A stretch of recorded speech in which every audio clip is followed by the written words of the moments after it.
Hello lovely people, how are you all doing today? I hope you're well. I'm in the shed, I'm not in my thoughts on chair, I'm not in my usual corner at home. I'm sort of trying to, how did we adjust the phrase to make it work? I'm trying to feed two birds with one scone, as it were. Not that I say scone, I say scone. Obviously I'm in the garden, but I'm going to do my thoughts on video while I'm in the shed because, talking of feeding the two birds, I need to have a sit down. You're a bit close actually, aren't you? Put you there. Yeah, I need to have a sit down for a minute. Well, more than a minute. I need to have a proper sit down for 20 minutes, half an hour or so. Literally all I've, all I've done this morning is trim and gather up all my trimmings, and I feel beat up. But there's quite a lot to do and I just don't want to go home yet. So I thought, oh, I know, let's chat while I'm in the shed. And I wasn't even going to come to the garden today. It's the Monday the 28th of February. I don't know if you'll see this today. By the time I get home and do everything I need to do to the video. Once I get home and take the card out of this camera that you're being filmed on. I know I'm being filmed on, you're not being filmed. That would be weird. Stalker Vivi. Once I get home and take the card out of the camera, from that moment of taking the card out of the camera and putting it into my computer to a video going up on YouTube, on a good day, that happens in about 6 hours. On a sluggish day, like an internet sluggish day, it can be 10 hours.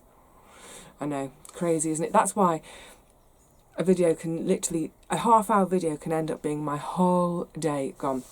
Anyway, not complaining, just saying it as it. So you might not see this on Monday, you might see it on Tuesday, which will be the 1st of March. The reason I'm down here today, rather than, say, filming my thoughts on video, hello, thoughts on month 58, by the way, 58 months without a wage, what, and still here.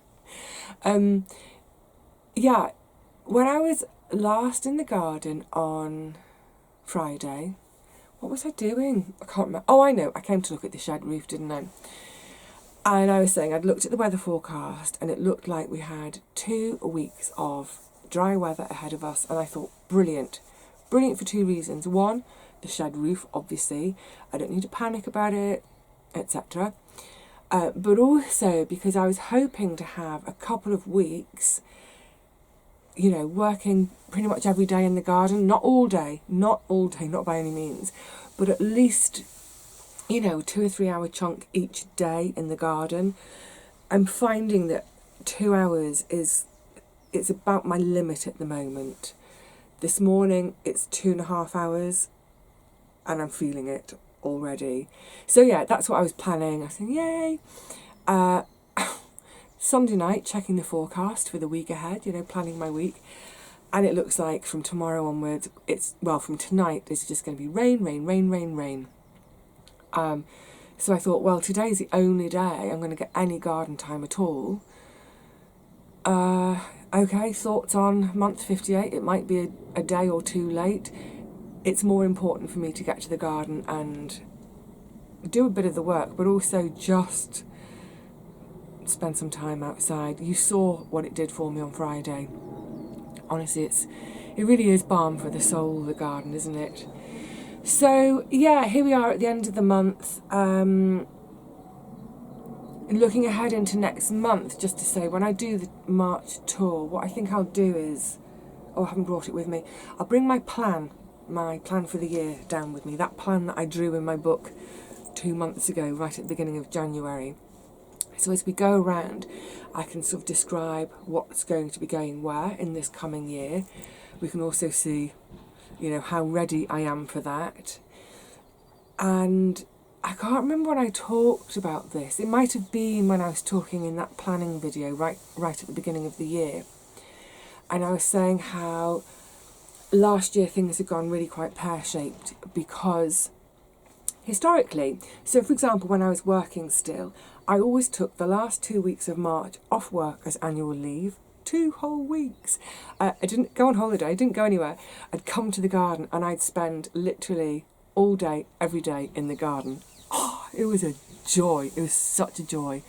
I could get all my beds prepped, do all my tidy up, pruning, sorting the shed out, just literally everything, so that I was ready to, really hit the ground running in April with all my seed sowing and pricking out and potting on, etc., etc.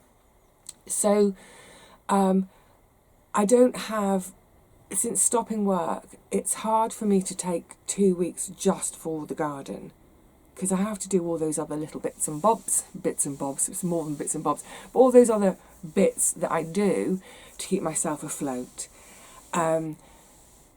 However, having said that, since stopping work, I've generally, it's about the beginning of March that I really start to push the garden more in earnest. I don't stop, I'm talking historically a lot now. Historically, over the winter, I don't stop coming to the garden. I come because I'm harvesting, and I come and I carry on doing little jobs here and there. So this winter has been an exception in terms of just barely coming to the garden at all. When I come, I'm just harvesting and going home and not doing any work. I think this is the first winter where I really have hardly done a stitch of work in the garden. And going back to last March, and what I'm saying for this year that I talked about in this year's plan, stay with me, it all comes together eventually. Normally about the beginning of March, I start to think garden. So I think to myself 3 or 4 mornings in the garden. I don't do a full day in the garden anymore. Not really I think in lockdown, in 2020, I did a few full days, but last year I just wasn't doing full days in the garden anymore. It's just too painful on the old knee joints. But 3 or 4 mornings a week, and when I say a morning, I'm sort of saying from 10 till 2 or so, so about 4 hours, 3 or 4 mornings a week, from the beginning of March, boom, at it. That gets all the beds ready. So there are 20 beds to get ready for the year. 2 or 3 beds, 3 or 4 beds done each week. By the end of April, yay, beds are done. Beginning of May, structure's up.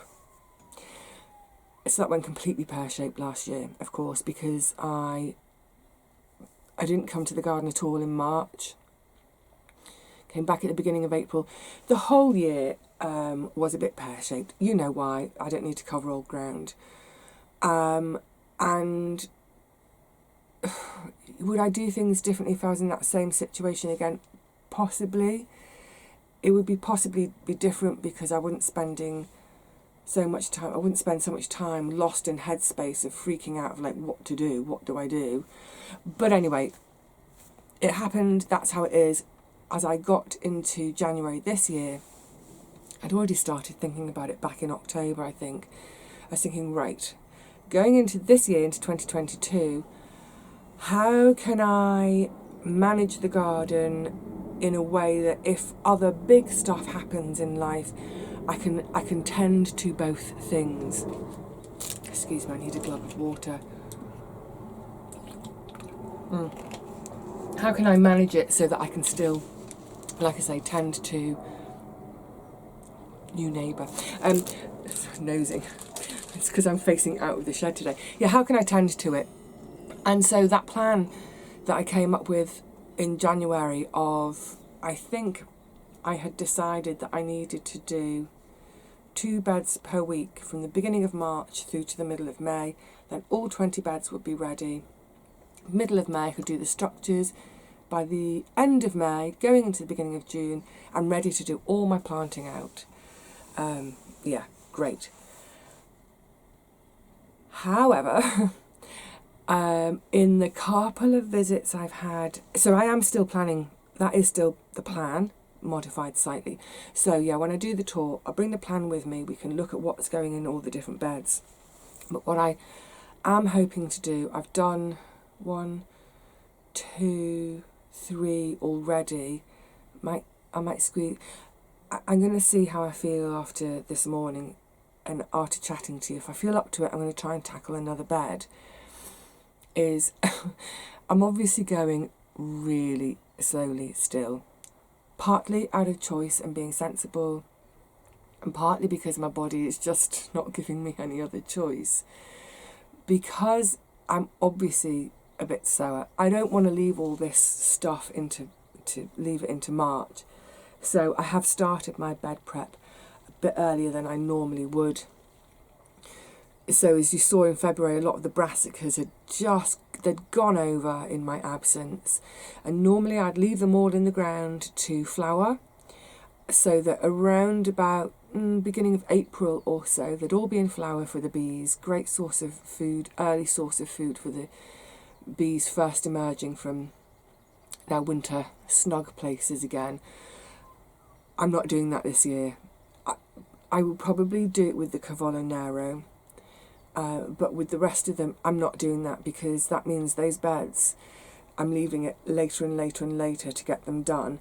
And if something goes a bit pear-shaped, you know, if my knees get really bad or whatever it is, and I've left it until then, maybe I won't be able to get those beds done at all.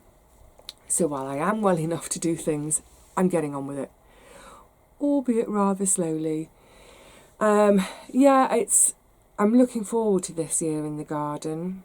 We learn lessons every year, don't we? By the way, I'm not going to just talk about gardening today. Just talking about it because it's a really, really, really fundamentally important part of, I mean, it's the backbone of how I manage to live without a wage. So yeah, it's important. I'm looking forward to it. We learn lessons every year, don't we? Every year we learn more and more in the garden. Every year when we think we've cracked it, something comes along and Mother Nature comes along and gives us a great big slap in the face to say, I'm boss. But yeah, lessons learned. Definitely learned lessons last year, which I hope to implement this year. And it is that thing of just getting going a bit earlier. Hopefully it'll all work out okay. Now obviously this is all about my food.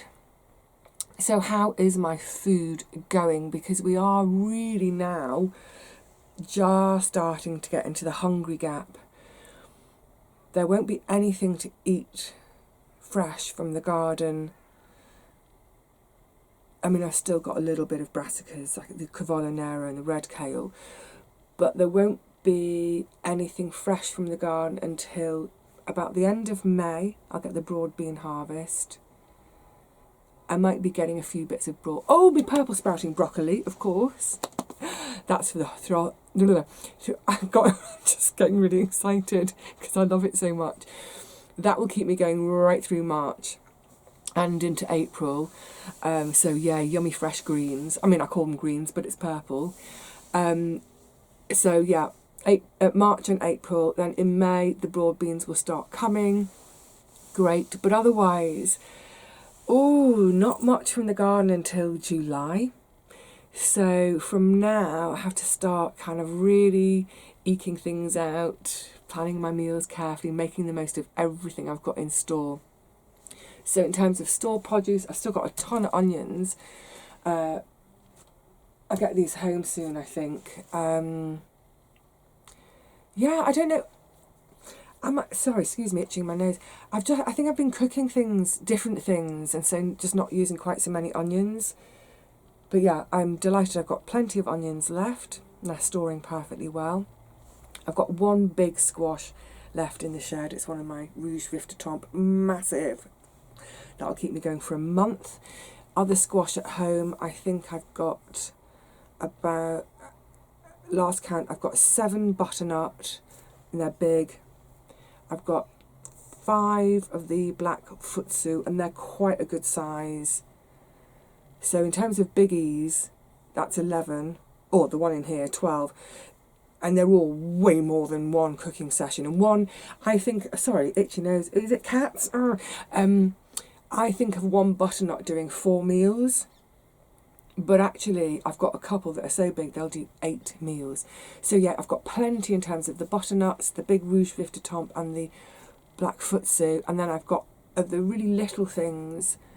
I had about 25 really little ones. I've got, I think, about 7 or 8 left. So yeah, good stock of squash. in terms of the freezers, I'm now down to 1.5 freezers, and that mostly consists of tomatoes. I've got plenty of tomatoes, very last bits of peppers and beans. Yeah, good amounts of everything. And then of course I've got quite a lot of dried beans left. I leave the dried beans right till the end. Use the freezer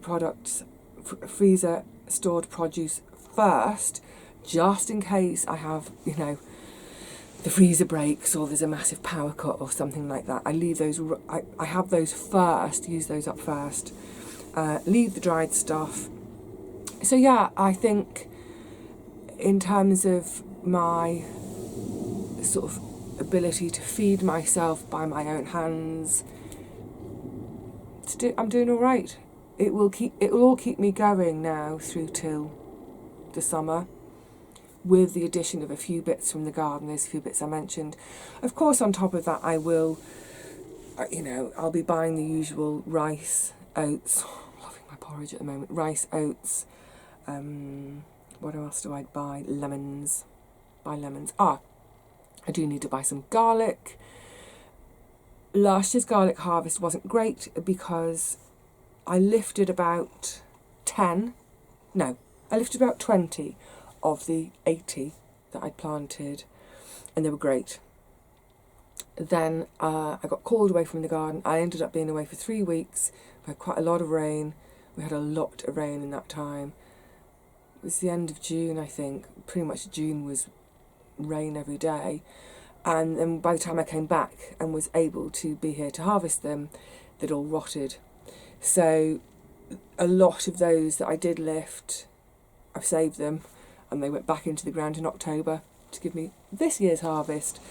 So you see, that's one of the lessons I was talking about that day. Oh my goodness, how much did I kick myself afterwards when I came back.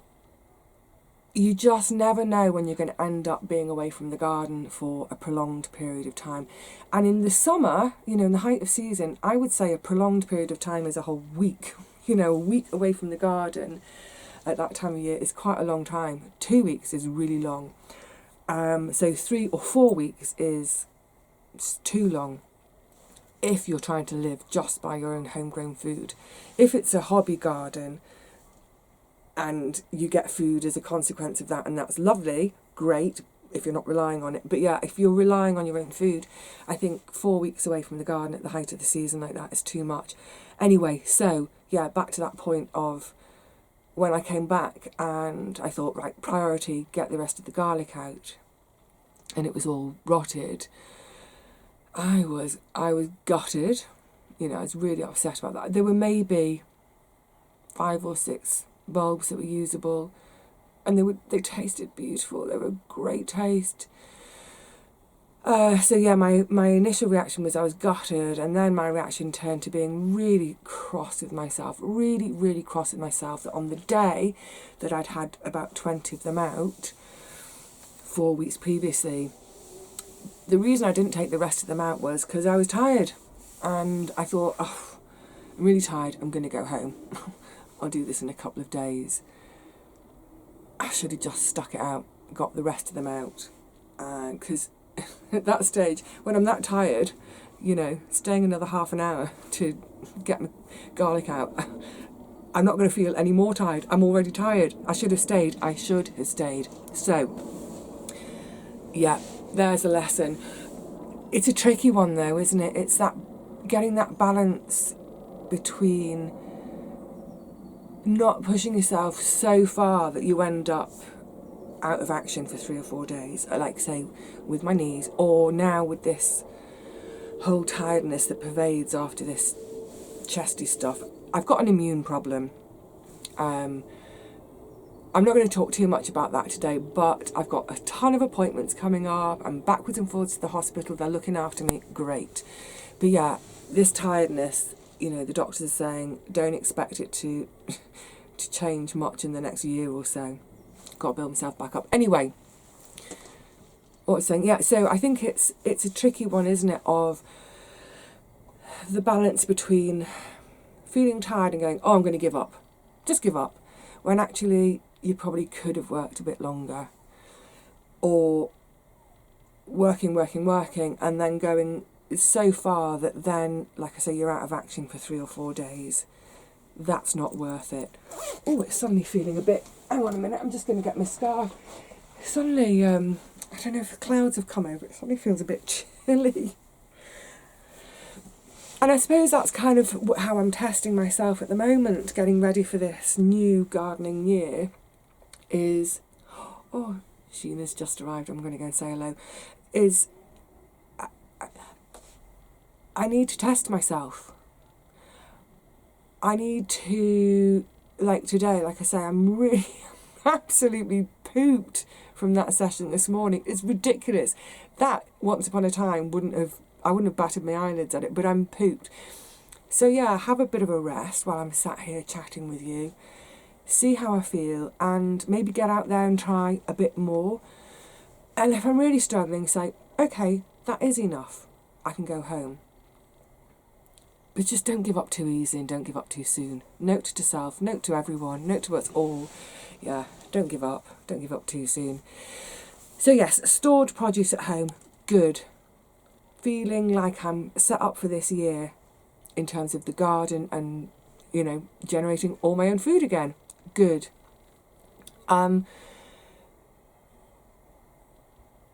Time away from the garden, I'm getting back into sewing and I am loving it. Honestly, I might talk about this more. I've got a video, I'm going to do a chatty video because I've just about finished sewing up all the lavender bags, sewing the bags. Now they need filling and then they all get finished by hand and they're all hand sewn at the end. It takes ages. So I thought actually while I'm doing that, I'll have a chat with you all. So yes, I'll save some of this chat for then. This is more about how are things right now at the end of the month. It's crazy to think that this time last month, at the end of January, I was in hospital. And I was in hospital into February. And it was horrible initially. But as I said in that first video when I came home, I'm actually really grateful that it all panned out the way it did. Because, well, firstly, I'm grateful for the doctors and nurses and their lovely care of me. I'm grateful, though, more than anything for, I know it's crazy, I'm grateful for a few days in bed with someone else looking after me, and it gave me time to just stop and think and reassess and reprioritise. And I had talked in January, right, was it the beginning of January? I talked already about how I do want to make some changes, some quite big changes. And I was saying at that time, you're not going to see any dramatic difference in terms of videos and all that at the moment. But I'd had a great time over New Year's with Richard and Paul, bouncing tons of ideas around, just chatting, and it's great because even though in my mind I might think it's a silly idea, as I start to talk about it and they sort of talk the idea back to me and the idea grows and grows, and then I think, actually, no, that is a good idea. Part of it, the reason I'm mentioning it, is because so much of that has to do with sewing and getting back to sewing. Now, last year, oh my goodness, I hardly did any sewing at all. I did a few commissions of doing curtains for people, which I hate doing curtains. I don't get to pick the fabric. That's what I really like, is picking the fabric. It's boring, squares, you know. But I did a couple, and then I did 3 lots of bunting. They were all really long. I did one that was 5 metres, one other commission, 2 lots that were 10 metres, and 1 lot that was 1 string of 20 metres. I'm never doing 20 metres again.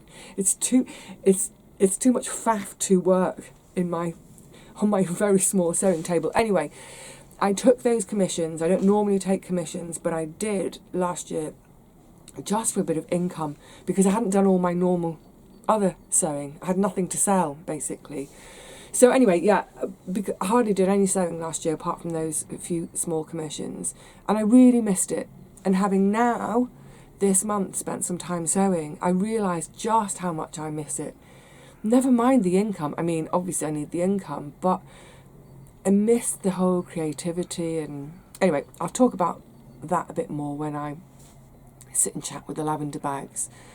But yeah, that whole time in hospital was great for just sort of reflecting and reprioritising and sort of cementing in my mind all that stuff that I was talking about at the beginning of January, which had come out of lots of conversation with Richard and Paul at New Year's.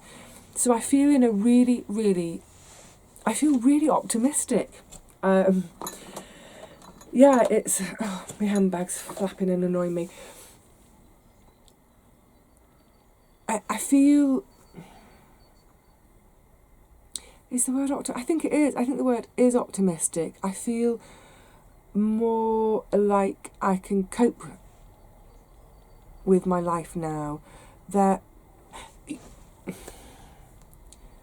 Suddenly it's really hard to articulate. I feel like I could burble for about 2 hours trying to put this into a nutshell. Maybe it's something that I can't put into a nutshell. Maybe that's what it is.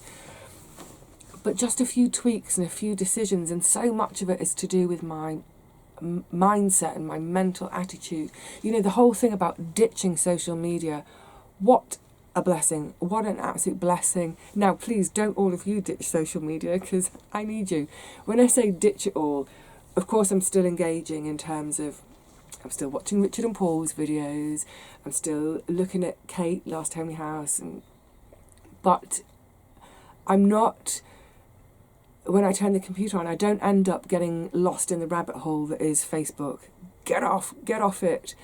I post on my own page and I respond there and just keep it in that little kind of just us and our positive stuff that we share with each other on my page. Great. But all the other, by ditching looking at everything else, it just keeps me away from accidentally stumbling into the negative stuff. That's so empowering. It's just really empowering to say, I am not going to involve myself with the negative stuff. I'm not going to involve myself in other people's dramas and, you know, all that nonsense. Oh, it's great. Yeah. And it frees up time as well. It frees up a little bit of time each day. So, yeah, a bit more time and a much, much more positive... I mean, I'm generally positive anyway, but my positive mood lasts much longer. It lasts pretty much all day now, because I'm not allowing other people's into my head. It's great. And one of the things I sort of decided while I was in hospital, it was one of the days when they just couldn't work out why my heart rate was still through the roof. And, you know, I had a long chat with one of the doctors about stress and all this sort of stuff. And I know I get really stressed and angry about other people. You know, someone else's behaviour, I end up getting angry about it, or something that someone says to me, I get angry, and then I stew on it, and for days a conversation will go round in my head, and then I'll have a fantasy argument in my head with them about, you know, if I only had the nerve to be honest instead of being a people pleaser, I'd say, this is how it is, you're absolutely talking out of your backside, shut up. And yeah, just getting wound up. But you know what? I have got control over that if I choose to. I can choose. I mean, there are, you know, some people wind me up and I don't have any choice but to... But a lot of what I'm trying to say is I sort of made that decision in hospital to... If I feel myself getting wound up, getting irate about something, is to just recognise it and say, right, just stop. Take a breath. Calm it all down again. That is that person's neg. That is that person's drama. Don't let it get in here. Don't let it upset you. I cannot change that person or that event or that situation. I can't do anything about any of that. But what I can do is I can say to myself, I can change my reaction. That's the bottom line, isn't it? I'm doing quite well with it at the moment. I'm doing quite well with it at the moment.